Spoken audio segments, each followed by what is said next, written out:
அன்னூர் தாலுகாவில் 1200 ஏக்கருக்கும் அதிகமான பரப்பில் நாட்டு நேந்திரன், குவிண்டால் நேந்திரன், கதளி, ரோபஸ்டா ரக வாழைகள் பயிரிடப்பட்டுள்ளன. வாழைத்தார்கள் 75% கேரளாவுக்கும் மற்றவை மேட்டுப்பாளையம், கோவை மொத்த மார்க்கெட்டுக்கும் கொண்டு செல்லப்படுகின்றன. மும்பை வழியாக ஏற்றுமதியும் செய்யப்படுகிறது. கடந்த 2 ஆண்டுகளாக கட்டுப்படியாகும் விலை கிடைத்ததால் நேந்திரன் பயிரிடுவோரின் எண்ணிக்கை அதிகரித்தது. கடந்த 1 மாதமாக நேந்திரன் கொள்முதல் விலை கடுமையாக சரிந்துள்ளது விவசாயிகளிடம் கவலையை ஏற்படுத்தியுள்ளது.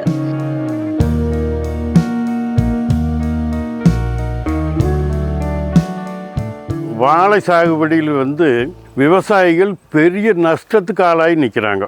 அன்னூர் வட்டாரம், சிறுமுகை, காரமடை, கோவில்பாளையம் போன்ற இந்த அன்னூர் சுற்றுவட்டார பகுதியிலேயே பார்த்தீங்கன்னா குண்டால் வாழை தான் பெரும்பாலும் 99% குண்டால் வாழை தான் நடவு போடுறோம்.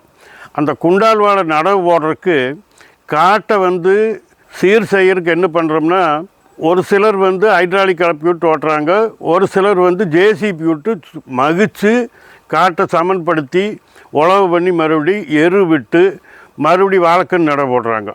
இப்போ இந்த அளவுக்கு வாழைக்கன்று நடவு போடுறதுக்கு பூமியை சமன் செய்யறதுக்கே ஏகப்பட்ட செலவாகுது.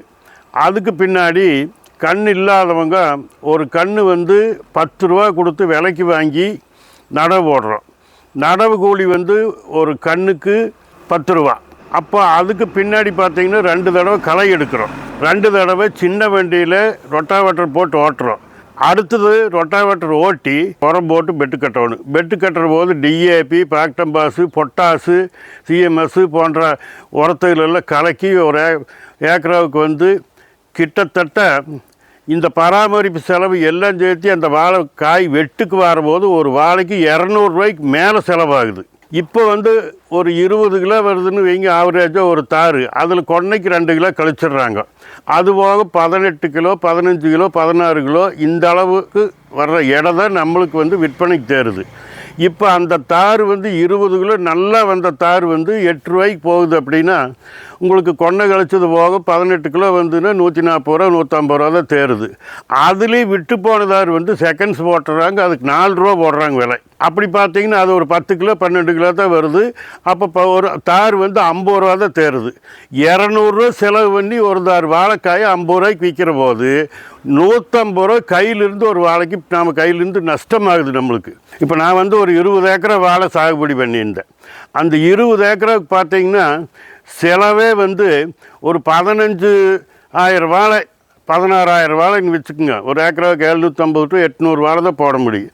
அப்போ ஒரு 15,000 16,000 வாழை அப்படின்னா கிட்டத்தட்ட 30 லட்சம் ரூபாய்க்கு மேலே நான் இன்வெஸ்ட்மெண்ட்டே பண்ணியிருக்கிறேன். வாழைக்காய் விற்ற ஒரு 10 லட்சம் கூட தேராதாட்டுக்குது. அப்போ 20 லட்சம் ரூபாய் நம்மளுக்கு கையிலேருந்து நஷ்டம்தான் ஆகுது ஒழியா வாழையினால் எந்த பிரயோஜனமும் இல்லை. போன வருஷம் ரேட் கிடச்சிது. கிட்டத்தட்ட போன வருஷம் 70 ரூபா 75 ரூபா வரைக்கும் கூட விற்றுது. அப்போ விவசாயி கட்டுப்படியாச்சு, ஏதோ கடனுடன் வாங்கிக்கிறவே அந்த கடை கட்டுறக்கு ஒரு சோர்ஸ் இருந்தது, கட்டுனாங்க. இந்த வருஷம் பார்த்தீங்கன்னா பெருத்த நஷ்டத்துக்கு தான் ஆளாயிருக்கிறாங்களோடையா எந்த விதமான பிரயோஜனமும் இல்லை. ஒரு தாருக்கு ஒரு 800 ரூபா வந்தால் மட்டும்தான் கட்டுப்படியாகும். இப்போ 150 ரூபாயும் கூட வரமாட்டேங்குதே, செலவு பண்ணு காசே வரமாட்டேங்குதே, அப்புறம் எப்படி கட்டுப்படியாகு? இதுகுறித்து தோட்டக்கலைத்துறை உதவி இயக்குநர் கூறியதாவது, நேந்திரன் வாழைக்கு நல்ல விலை கிடைத்ததால் நம் பகுதியில் வாழை பயிரிடுவது அதிகரித்துள்ளது. மேலும் வளைகுடா போரால் ஏற்றுமதி பாதிக்கப்பட்டுள்ளது. விவசாயிகள் ஒரே பயிரை பயிரிடாமல் மாற்று பயிரும் கலந்து பயிரிட வேண்டும். போர் முடிந்துவிட்டால் ஏற்றுமதி துவங்கி விலை அதிகரிக்க வாய்ப்புள்ளது என்றார். கடன் வாங்கி விவசாயம் பண்ணுற விவசாயிகள் எந்த விதத்துலையுமே கடன் கட்ட முடியாது. அடுத்ததாக மறுபடி திரும்ப விவசாயம் பண்ணுறதுக்கும் கடன் வாங்கித்தான் பண்ணியாகணும். முதல்ல வாங்கின கடனே கட்ட முடியாமல் இருக்கிற சூழ்நிலையில் திரும்பவும் கடன் வாங்கி அந்த விதத்தில் கட்டுறது. 2 வருஷம் இந்த மாதிரி அடி வாங்கினா அவன் பூமி விற்று தான் கட்டணும். அந்த சூழ்நிலைக்கு விவசாயி தள்ளப்படுறாங்க. இதுக்கு அரசாங்கம் என்ன பண்ணணும்னு, நாங்கள் சேமிப்பு கிடங்கு அமைச்சு இந்த பழத்தை காய வச்சு பவுட்ரு பண்ணி எக்ஸ்போர்ட் பண்ணுறதுக்கு சாய்ஸ் இருக்குதுங்கிறாங்க.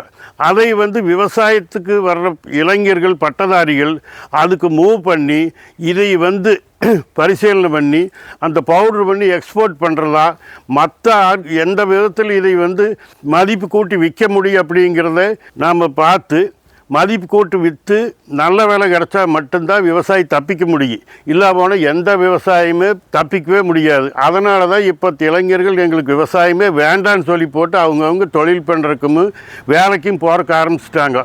அதனால் விவசாயத்தை காப்பாற்றுறதுக்கும் நீ அரசாங்க நடவடிக்கை எடுத்தால் மட்டும்தான் விவசாயத்தை காப்பாற்ற முடியும்.